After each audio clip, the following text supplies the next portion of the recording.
To touch on what Dr. Coulter just talked about, when Jacob was sick, time period was about 9.5 months, and we live in Aurora and drove to Omaha, and in that 9.5 months we put 12,000 miles on just going to treatments. Jacob's total treatment cost over those 9.5 months was $2.4 million.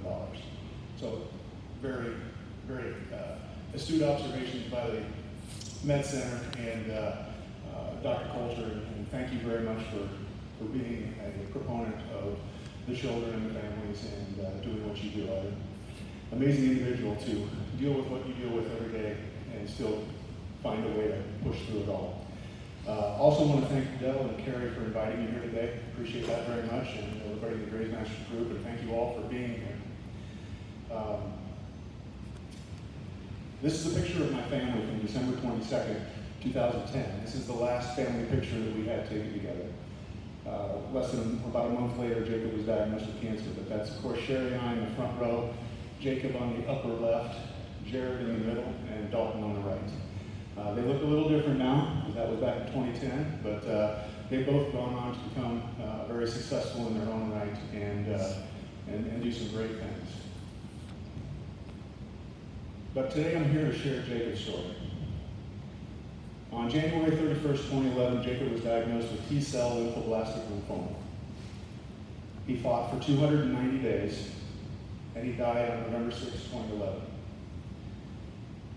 He died fighting, and there's a distinction without a difference, but a distinction that nonetheless that means something to me. I hate it when people say so-and-so lost their battle to cancer, because very few people lose that battle. They die fighting.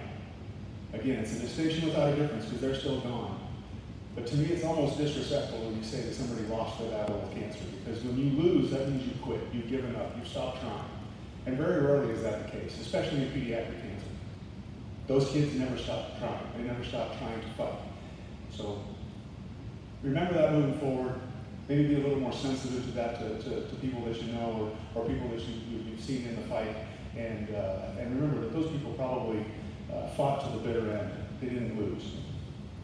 And while this is a sad story and a horrible story, to know my son completely, you have to understand that he had an incredibly uncomfortable sense of humor. He loved making people uncomfortable if it made him happy, if it made him laugh. And so the first thing I want to tell you about is week 1. He's diagnosed on Monday. We're in the hospital by Friday, and he's going to be there for 5 days of treatment. And he's lying in his hospital bed, and he's on his left side, and his arm is hanging off the edge of the bed. He's almost rolled off of the bed completely because his mother had jumped into bed with him. This is week 1, and her oldest son has cancer. She wants to be close to it. He doesn't want to have contact. He doesn't want to touch at all. So I told him, I said, Jacob, cut your mom some slack. Let her lay in bed with you. Let her comfort you for a little bit. And this was Jacob's response. Contact causes friction, friction causes heat, and heat gives me cancer. He said that to his mother. Later on down the road, we had kids over at the house, and here's a picture of some kids that were down in our basement. And as the night rolled on, of course, the noise level got higher and higher, and he was probably on his phone or on his laptop or doing something, and all of a sudden these girls started getting really loud. They were trying to talk over everybody else. And Jacob's response was, "Hey, all this noise is giving me cancer." The room goes completely silent. But you can see the smile on his face in the upper right-hand corner, and I can picture him sitting on the futon in the basement, totally satisfied with himself, that he had just made everybody else in the room uncomfortable, but he thought it was funny. He didn't care as long as he thought it was funny. So shortly after he got sick, the school called and said they wanted to do a t-shirt for him to show support, something they could sell and raise a little money and the kids can wear and show support for Jacob. And right about that time, before he got sick, he found a quote from Coach Bob Green, who was a football coach at Montana Tech. He was called the most entertaining interview in college football. One of his quotes was that he was famous for is, "You don't have to get sick to get better." And before Jacob got cancer, he lived by that, but with a different meaning. He was the workout kid. He was the kid that was in the weight room 3 days a week. He was the kid that was there first and the last to leave. And so he got better. He took every opportunity to get better every chance he could. Now that he has cancer, he has to get better medically. He has to apply that same theory to something completely different. But you can apply it here today. Why are you all here today?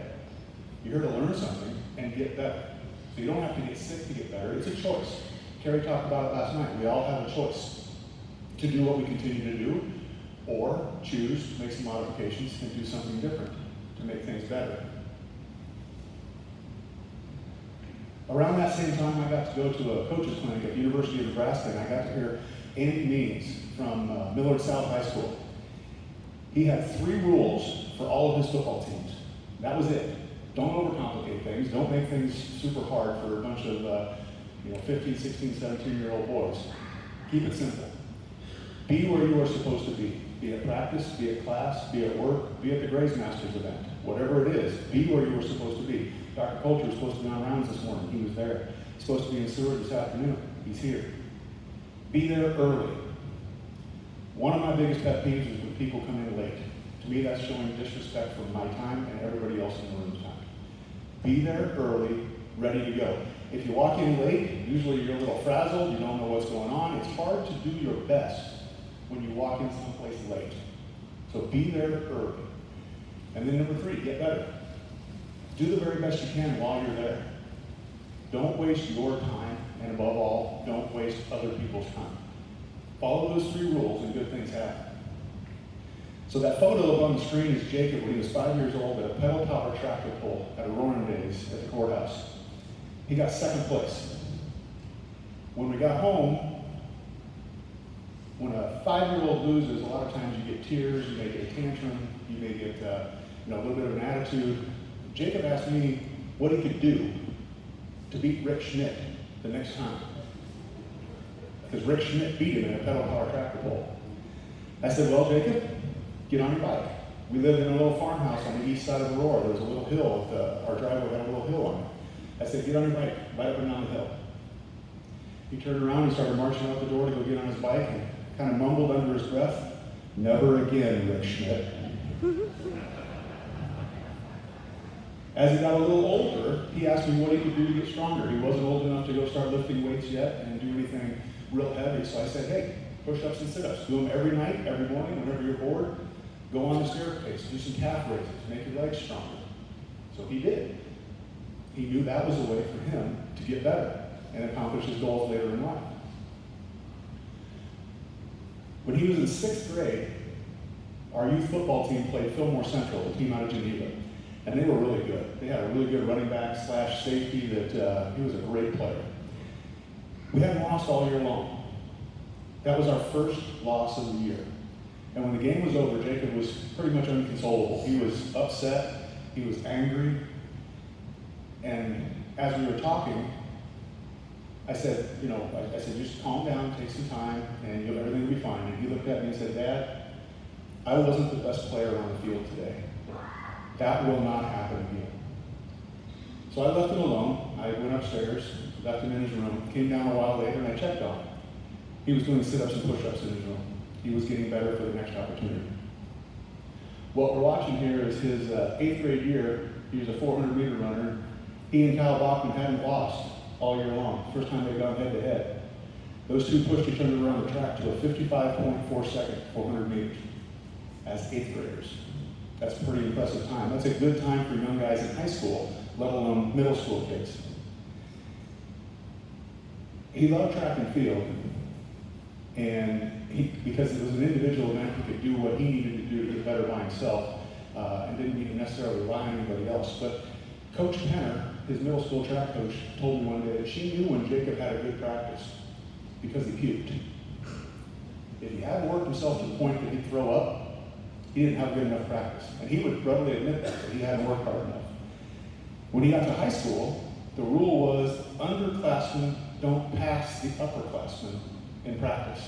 Unwritten rule. Well, that year, his freshman year, Aurora had really good athletes, and a bunch of them were really fast, naturally. So they could dog it, and they'd go out and win track meets. He knew he didn't have that kind of natural ability, and needed to work harder. So after practice was over, he'd get in my truck. He wasn't old enough to drive yet.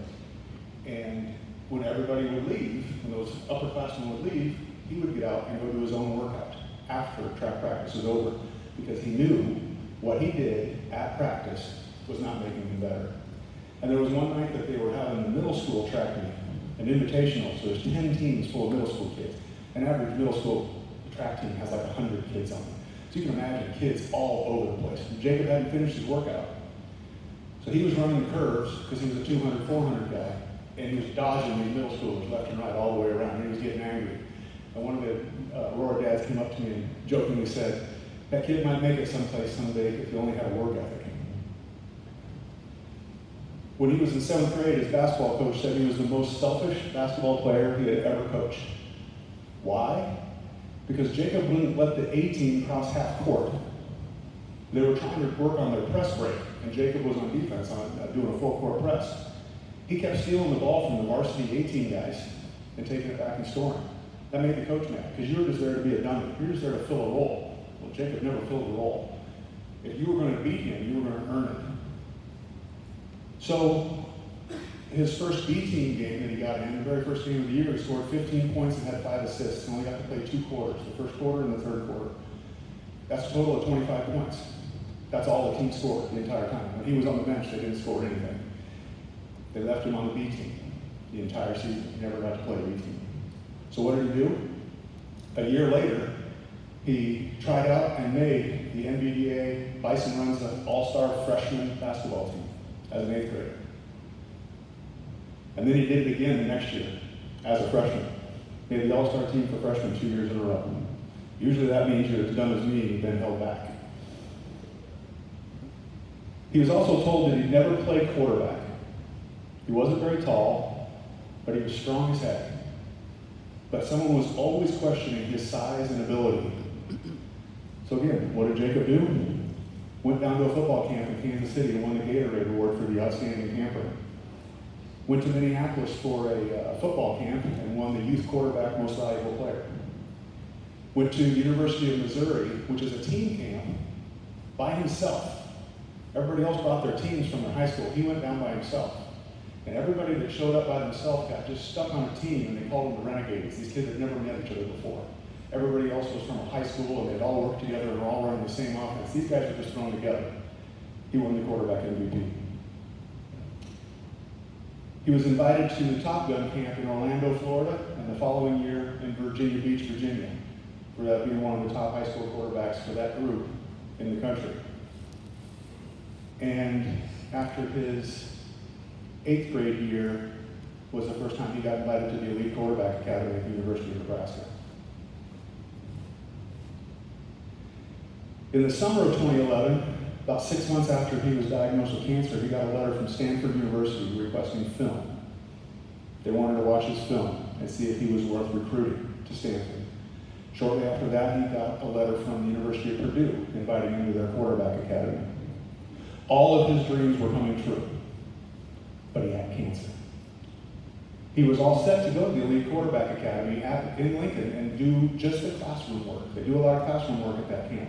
He wasn't able to go out and do any of the physical work because he had been there doing chemo for so long that he couldn't be out in the sun very long. He couldn't get a sunburn because that's an infection, and that can lead to some really bad things.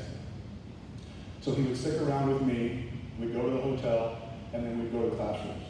The week of camp, he had a relapse, couldn't go to camp. Everything he was looking for, everything he was working for was falling apart around him. After he passed, we received a letter from the athletic department from Tom Osborne wishing his condolences. Wherever he went, he made an impression. He made a difference. You can count him out, but he will always fight to get better and be there in the end.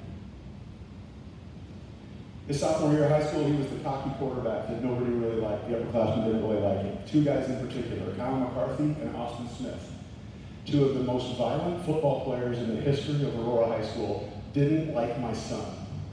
And as he was running scout team quarterback one day, they took him out. He was going around the right side, up the sideline. They both hit him at the same time, probably a little late, probably a little dirty. Doesn't matter. Coach Larson stepped in and said, "Hey, knock it off before somebody gets hurt." I said, "Jacob, what did you do?" when he said that. He goes, I popped up, told him I can take it, I ran back to the huddle, and we ran another play. He wasn't going to let anybody get the better of it. Remember, he said, I can take it, and moved on. After he passed, some of those upperclassmen came over to the house to pay their last respects. One of them was Kyle McCarthy. And I had to ask the question, Kyle, did he ever earn your respect? And he said, we never told him, but before two-a-days were over, he had earned our respect. He's the toughest kid I ever saw. That photo is of the other young man, number 4, Austin Smith, shaking Jacob's hand. He earned their respect. Another one of my favorite stories is after that freshman year of high school, there were 2 big kids that showed a lot of potential, but didn't have a lot of guidance or a lot of determination. So Jacob started a program for his offensive linemen that if they would show up for lifting 10 out of every 12 times during a month, he'd buy them supper once a month. These 2 kids in particular, he targeted. He knew they wouldn't do it on their own. So every Monday, Wednesday, and Friday, we drove to Dustin's house, and we sat outside Dustin's house. Dustin never came out the door. Then we would drive to Sam's house. Sam lived 1 block from the school. He lived in the shadow of the water tower, which is in the shadow of the school. He still didn't come out, not one time. Every Monday, Wednesday, and Friday, we were there. He was not going to be the reason that those guys didn't show up. He was taking one excuse off the list, but we went every single time. So when Carrie came over to the house to do a little interview with Sherry and I a while back, she talked about how the fact that, you can get discouraged. You guys are doing something that's different, that not everybody does. And people don't always align with your way of thinking. So it can be discouraged. So it reminded me of a quote that I heard that I think fits Jacob to the T, and I think it fits what you people are doing perfectly. Today I will do what others won't, so tomorrow I can do what others can't. You're here. Other people have the choice to be here today, but they won't come. So you're going to learn something, you're going to learn how to do something, and tomorrow you're going to be able to do something that other people can't. And when they change their mind, if they change their mind, you're going to be in a position to help them and lead them and help them get better. There's a huge rivalry between Aurora and McCook. This is one of my favorite stories about determination and being where you're supposed to be. McCook had won a bunch of state championships in the early 2000s. Aurora had won 2 in a row going into Jacob's sophomore year. And he was told all week long of that week of football, before the football game, that he was not going to be able to attend the game Friday night. So on Tuesday, he wrote a letter to the team, and I came back to Aurora and I handed it to the coach and said, Jacob would like you to read this out loud in front of the team on Friday night. As the weekend went along, miraculously things got a little better. Dr. Coulter is actually the one that told Jacob, you can go to a game Friday night. You're clear. You're ready to go. So I left Aurora Friday morning, drove 2 hours to Omaha, picked up Jacob, drove 2 hours back to Aurora. He ran into the coach's office as the team was getting ready to leave and said, Coach, rip up that letter. I'll be in McCook tonight. We went to the hardware store, and I bought one of those little shallow electrical boxes, one of those retrofit electrical boxes, because his port was accessed the entire time. He had a needle in his chest. All the way to McCook and all the way home, he had to be on IV fluids, but during the game, he could be off long enough to watch the game. So I taped that electrical box to his chest to try to protect that. Aurora lost in 2 overtimes. And after the game, we took Jacob's jersey off, and the needle had been bumped and it was hanging halfway out of his chest. Next stop, McCook emergency room. They had to call the med center, find out how they had to do, because here you got a kid that's been taking chemo for 7 months. And the needle's hanging halfway out of his chest, he's prone to infections, and here he is in a football game. So we got him all cleaned up, got approval for everything, drove back to the football field so he could finish eating pizza with his teammates, and then we drove about 3 hours home from McCook. Round trip, about 600 miles that day.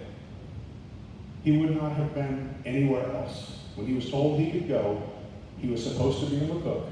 We got to McCook. And if you've ever been to McCook, you always show up early because you go to Mac's Diner and maybe Singer Bakery and get some donuts. But you always be there early. Be where you're supposed to be. 2 words to describe Jacob were attitude and effort. In October, everything went wrong. He had just turned 17 on September 30th, and the month of October, everything went wrong.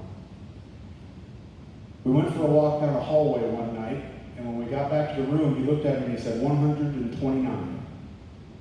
I had no idea what he meant. It was 129 steps from his room, down the hallway, and back to his room. This is the kid that used to work out until he puked. He pushed himself beyond his limits, physically and mentally, to get better. He was now counting how many steps he could take in the hallway. You can see what he looked like and what he looked like at the end. That's less than 9 months worth of chemotherapy. He refused to quit getting better and having milestones to get better. Another great example, after Aurora lost in the quarterfinals, it was the start of his senior season. He has lymphoma, he's now developed leukemia, he's got diabetes being brought on by all the rounds of chemo, and he decides it's time to do lunges in the corner of his room. And it's 11 p.m. But I'm going to get better today. I'm going to do what I'm supposed to do. Right around this time, as he was continuing to relapse, Dr. Gordon came in and was outlining one of the protocols that Jacob was going to have to take. And he looked Dr. Gordon square in the eye and said, I will do my job. You do your job. Whatever you tell me I have to do, it will be done. I will do my job. So after Dr. Gordon left, we started talking about all of the things that he had gone through and was going to have to go through again. Because after the relapse, we have to increase the amount of chemotherapy, increase the dosage. And remember when he got hit by Kyle and Austin, he said, I can take it. He looked me in the eye and said, I can take anything. But why do I always have to? That broke my heart. Remember, he's 16 years old. But he refused to stop getting better. Carrie hit on it last night as well. There's going to be uncomfortable discussions, uncomfortable situations. You're going to find that family, friends that don't agree with what you're doing, what you're talking about here today. They're going to have a completely different point of view. But he showed you the picture of Alyssa Sandmeyer. And the difficult conversation that you don't want to have is the conversation that Alyssa's parents had to have with her. See, she was 11 years old, and she was going in for surgery because she had just relapsed. When she came into the recovery room, she asked her parents, how did the surgery go? Her parents had to tell her that they didn't finish the surgery. The cancer had progressed farther than they had thought. There was nothing else that could be done. They would now go home and wait for her to die. We are blessed that we never had to have that conversation with Jacob. So, don't wait until you have to have a difficult conversation with someone in your family about pediatric cancer. Don't wait until you or somebody you love gets cancer before you look in the rearview mirror and say, what could I have done? Could I have done something more to have prevented this situation? Be where you're supposed to be today. That's right here. Be here early. Get better while you are here. Take this opportunity to get better.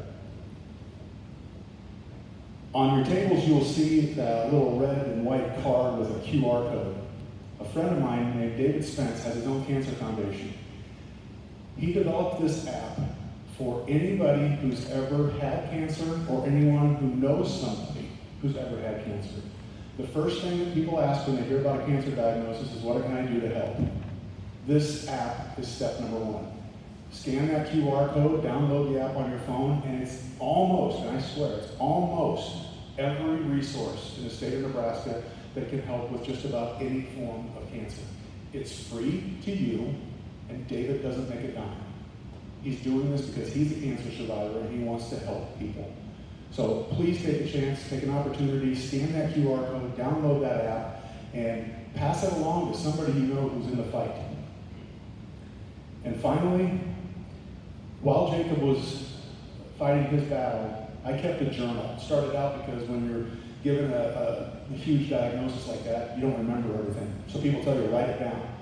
Write down what the doctor said, write down what the nurses say, write down your appointments. So I started doing that. And eventually, I started telling stories inside that journal.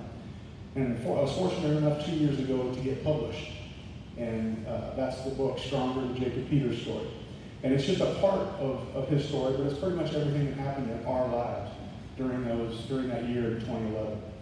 Now, all proceeds from the book go to benefit the Pediatric Cancer Action Network. We don't make a dime off of the book.